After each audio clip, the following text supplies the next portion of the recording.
जहां पर अमरनाथ में आई प्राकृतिक आपदा में उत्तराखंड के भी 12 यात्री फंसे हुए हैं। इन फंसे हुए लोगों से सीएम धामी ने फोन पर बातचीत की है और सीएम ने इन लोगों को वहां से निकालने का आश्वासन भी दिया है। सीएम पुष्कर सिंह धामी ने कहा है कि अमरनाथ में राज्य के भी लोग फंसे हुए हैं और उन सभी को निकालने के लिए हम हर स्तर पर प्रयास कर रहे हैं। आपको बता दें कि अमरनाथ यात्रा के दौरान शुक्रवार को बादल फटने से सैलाब आया था और इस हादसे में कई लोगों की जान भी चली गई। कई लोग हैं जो अभी फंसे हुए हैं और सीएम धामी ने उत्तराखंड के उन लोगों से बात की है। फोन पर 12 यात्री हैं जो कि अमरनाथ यात्रा पर गए थे और बादल फटने से वहां आई इस आपदा से वे इस वक्त पीड़ित हैं, वहां फंसे हुए हैं और उन्हें आश्वासन दिया है कि जल्द ही उन्हें वहां से निकाल लिया जाएगा और उनकी सुरक्षा का पूरा इंतजाम किया जा रहा है। फंसे हुए यात्रियों से सीएम धामी ने फोन पर बात की। जम्मू में अमरनाथ यात्रा चल रही है और वहां पर उत्तराखंड के 12 लोग फंसे हुए हैं। ऐसे में जहां उनके परिवार के लोग भी इस वक्त चिंतित हैं, लेकिन सीएम धामी ने आश्वासन दिया है कि उन सभी को वहां से निकाल लिया जाएगा। शुक्रवार को अमरनाथ गुफा के पास ही सैलाब आया था और इसमें कई लोगों की जान गई और अभी भी कई लोग फंसे हुए हैं। सब लोग हैं ना? ठीक है, 12 लोग बचेगा सब लोग यहाँ। मैं बात करता हूँ इन सबके नाम और मुझे ये कौन से कैंप में हैं आप लोग? रात में 4 दिन यहाँ पहुँच गए थे, रेस्क्यू में आ गए थे। वो देखिए कंटर नहीं छोड़ा उन्हें, सामान वामान बह गए तो हमारा बह गया था अपना। अच्छा चलो कोई बात नहीं, अभी वहाँ कैंप में आ गए हैं ना आप लोग? हेलो, आप लोग कैंप में आ गए हैं ना? सब लोग हैं ना? ठीक है, 12 लोग बचेगा सब लोग यहाँ। मैं बात करता हूँ इन सबके नाम और मुझे ये कौन से कैंप में हैं आप लोग? रात में 4 दिन यहाँ पहुँच गए थे, रेस्क्यू में आ गए थे। वो देखिए कंटर नहीं छोड़ा उन्हें, सामान वामान बह गए तो हमारा बह गया था अपना। अच्छा चलो कोई बात नहीं, अभी वहाँ कैंप में आ गए हैं ना आप लोग? हेलो, आप लोग कैंप में आ गए? मॉनसून की दस्तक के बाद से पूरे उत्तराखंड में कुदरत का कहर देखने को मिल रहा है। पूरे देवभूमि में नदी नाले उफान पर हैं। इसका अंदाजा आपको 4 तस्वीरों से लगेगा। 4 तस्वीरें आपके सामने रखेंगे, जहां पहली तस्वीर होगी रुद्रप्रयाग की। यहां अलकनंदा नदी उफान पर है, जिससे लोग दहशत में हैं। दूसरी तस्वीर विकासनगर की है, जहां देखिए आप किस तरह से भारी बारिश के कारण भूस्खलन होने से तहसील से गांव का संपर्क टूट गया है। यही आलम कर्णप्रयाग का है, जहां मलबा आने से सड़क बंद है। तो वहीं जोशीमठ में भी भारी मलबा आने से बद्रीनाथ हाईवे बंद हो गया है, जिसे खोलने का काम अभी जारी है। बारिश का ये कहर अलग अलग क्षेत्रों में किस तरह से उत्तराखंड के देखने को मिला। रुद्रप्रयाग, कर्णप्रयाग की और तमाम इलाकों की तस्वीरें, जहां सड़कें इस वक्त बंद हैं, मलबा आने से आवाजाही बाधित है। देहरादून से एक बड़ी जानकारी आपको दे दें। बारिश के चलते यहां एक पेड़ गिर गया है। कई दुकानें पेड़ की चपेट में आई हैं। बिजली लाइन भी बुरी तरह से क्षतिग्रस्त हुई है। बताया जा रहा है कि कॉन्वेंट रोड पर बड़ी मजार के पास ये पेड़ गिरा है और मौके पर इस वक्त विभागीय अधिकारी पहुंचे हैं। पेड़ को हटाने की अब कोशिश की जा रही है। पेड़ गिरने से जहां बिजली व्यवस्था तो बाधित हुई है, साथ ही यहाँ कई दुकानें भी इस पेड़ की चपेट में आई है। तस्वीर भी आपको दिखा रहे हैं, देहरादून की तस्वीर। बारिश के चलते एक बड़ा पेड़ गिरा है और कई दुकानें इसकी चपेट में आ गई हैं। साथ ही बिजली लाइन भी बुरी तरह से क्षतिग्रस्त हुई है। कॉन्वेंट रोड पर बड़ी मजार के पास ये पेड़ गिरा है। ये देखिए, यही वो पेड़ है जो कि तेज बारिश के चलते गिर गया। फिलहाल इसे काट कर हटाया वहां से जा रहा है। पेड़ को हटाने की कोशिश की जा रही है। आसपास की दुकानों पर ये पेड़ गिरा और बिजली लाइन भी इससे बाधित हुई है। जो बिजली के तार थे उनके ऊपर ये पेड़ गिरा है। फिलहाल इसे काट कर वहां से हटाया जा रहा है। और अब एक बड़ी जानकारी कर्णप्रयाग से आपको दे दें, जहां बद्रीनाथ हाईवे बंद है। उमट्टा के पास मलबा आने से सड़क बंद है। पिछले 22 घंटे से हाईवे बंद है। ऐसे में किस तरह की दिक्कतें यहां से गुजरने वाले लोगों को हो रही है, इसका अंदाजा आप लगा सकते हैं। लेकिन जगह जगह से ऐसी ही जानकारियां मिल रही हैं और अब बद्रीनाथ हाईवे लगातार कई घंटों से बंद है। 22 घंटे, पिछले 22 घंटे से बद्रीनाथ हाईवे बंद है। उधर विकासनगर में मलबा आने से मार्ग बाधित है। मलबा आने से कई मार्ग बाधित हो गए, जिस वजह से इन इलाकों का संपर्क मुख्य मार्गों से कट गया है। मार्ग बंद होने से जोखिम मार्ग ये जो बंद हुआ है, इससे लोग काफी दिक्कत में हैं। यहाँ लोग पथरीले रास्तों से अब जान जोखिम में डालकर सफर कर रहे हैं। लोगों की मुश्किल का अंदाजा आप इन तस्वीरों को देखकर लगा सकते हैं।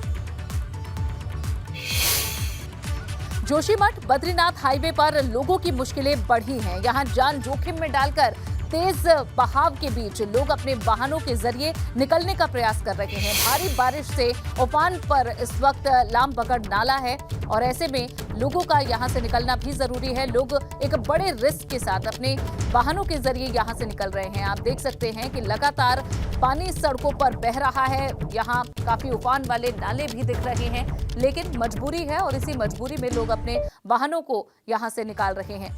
ये तस्वीर आप जोशीमठ बद्रीनाथ हाईवे की देख रहे हैं, जहां पर लोग मुश्किल में हैं। जान जोखिम में डालकर तेज बहाव के बीच वाहन निकालने का प्रयास किया जा रहा है। रुद्रप्रयाग में बारिश की वजह से अलकनंदा नदी उफान पर है। अलकनंदा नदी खतरे के निशान के करीब बह रही है। अलकनंदा नदी का जलस्तर बढ़ने से बेलनी पुल के नीचे शिव की मूर्ति जलमग्न हो गई है। ऐसी ही नदी किनारे रह रहे लोगों को ऐसे में अलर्ट पर रखा गया है। लोगों से सतर्क रहने की अपील की गई है।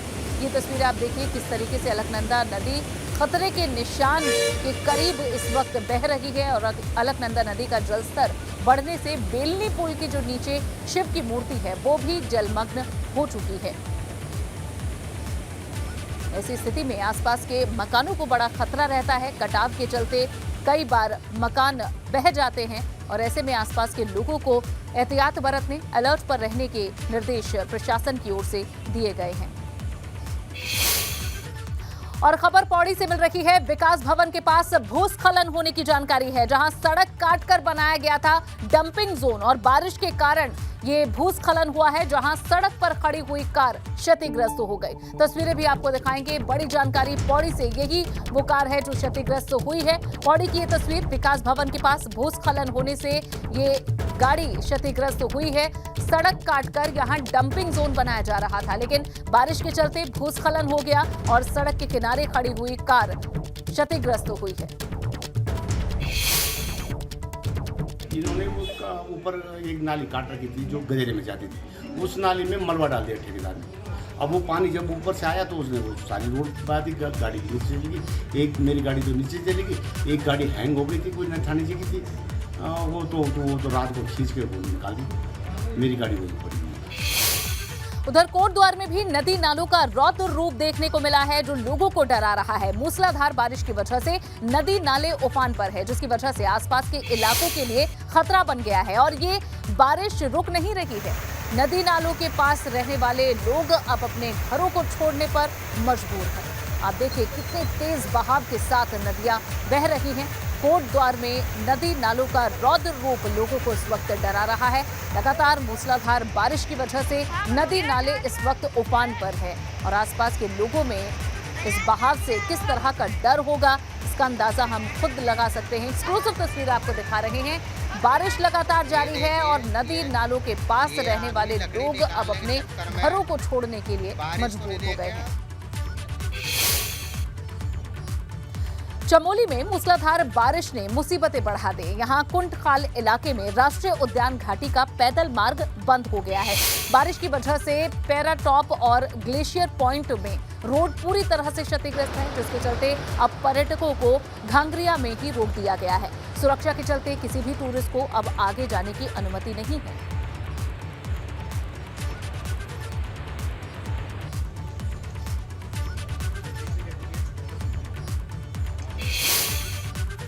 बारिश की वजह से पिथौरागढ़ में एक तरफ नेशनल हाईवे बंद है, तो वहीं जिले के 15 ग्रामीण मार्ग भी बाधित हैं। देखिए रिपोर्ट।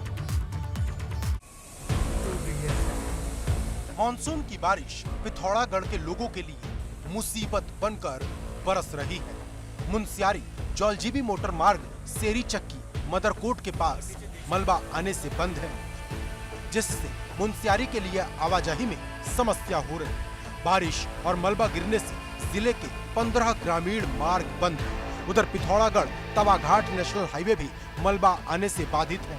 डीएम का कहना है कि सड़क खोलने के लिए जेसीबी तैनात की गई है। 15 सड़कें बंद है और चूंकि अभी बारिश ज़्यादा नहीं है, सभी जगह हल्की हल्की बारिश का सूचना है, तो सब जगह जेसीबी डिप्लॉयड है, काम कर रहे हैं और पिथौरागढ़ के आसपास नहीं के बराबर है, हल्की बारिश हुई है।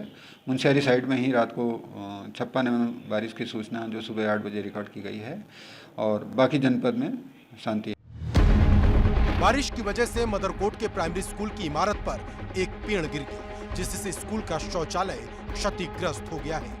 गनीमत रही कि छुट्टी की वजह से स्कूल में बच्चे नहीं थे, वरना नुकसान कहीं ज्यादा होता। एबीपी गंगा के लिए पिथौरागढ़ से योगेश पाठक की रिपोर्ट। देहरादून से एक बड़ी खबर आपको दे दें, गणेश गोदियाल ने सीएम धामी से मुलाकात की है। भ्रष्टाचार के आरोप मामले में सीएम धामी के सामने अपना पक्ष रखा है।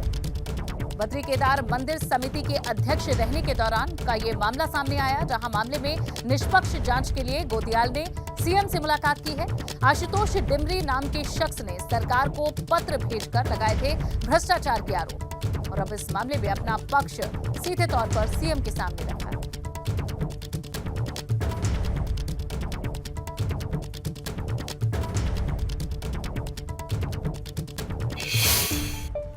और देहरादून से ही एक और बड़ी खबर आपको दे दें। देहरादून से खबर, पीएम मोदी के राजनीतिक जीवन के 20 साल पूरे हुए, जहां 20 साल पूरे होने पर सीएम ने पुस्तक का विमोचन किया।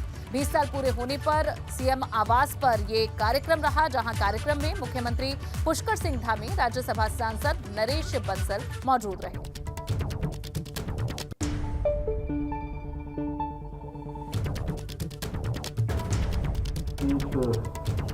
चर्चा व विचार संगोष्ठी के अवसर पर मंच पर विराजमान हमारे बहुत वरिष्ठ नेता और राज्यसभा के सांसद आदरणीय नरेश बंसल जी, और जिन्होंने मैं समझता हूं कि सारे बिंदुओं को इस पुस्तक के छूने का जिन्होंने काम किया है, और मोदी जी के जितने 20 सालों का और उससे पहले 30 सालों का, उस पर सब पर प्रकाश डाला है।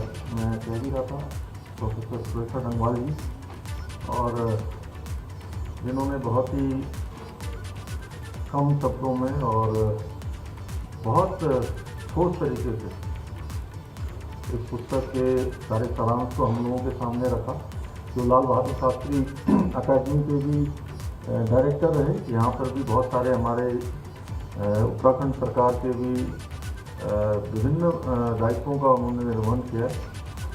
श्रीमान संजीव चोपड़ा जी, मंच पर उपस्थित हमारे इस कार्यक्रम के संयोजक भाई विनय गोयल जी, उधर से हमारे वरिष्ठ नेता आदरणीय उमेश शर्मा साहू जी, विनोद चमोली जी, आदरणीय सविता कपूर जी, भाई सुनील उनियाल गामा जी, आदरणीय खजानदास जी, दुर्गेश्वर लाल जी, भाई देवभूषण गरोला जी, संचालन करने वाले प्रोफेसर दुर्गेश पंत जी एवं सभागार में उपस्थित सभी हमारे आए हुए सभी पदाधिकारीगण, सभी विशिष्ट जन, प्रबुद्ध जन, सभी को मैं इस मुख्य सेवक सदन में आप सभी का मैं आज इस पुस्तक के उत्तराखंड संस्करण के विमोचन के अवसर पर आप सभी का मैं अपनी तरफ से अभिनंदन करता हूँ, सबका मैं स्वागत करता हूँ। हमारे बुद्धिजीवियों और विद्वानों ने कितना सुंदर कहा है कि सपने और समर्पण एक शक्तिशाली संयोजन है, और इस शक्तिशाली संयोजन को और माननीय प्रधानमंत्री जी के सपने और समर्पण पूरा देश देख रहा है। आज उनके बारे में जितना कहा जाए उतना कम है, और सच बताऊं तो मुझे भी उनसे अब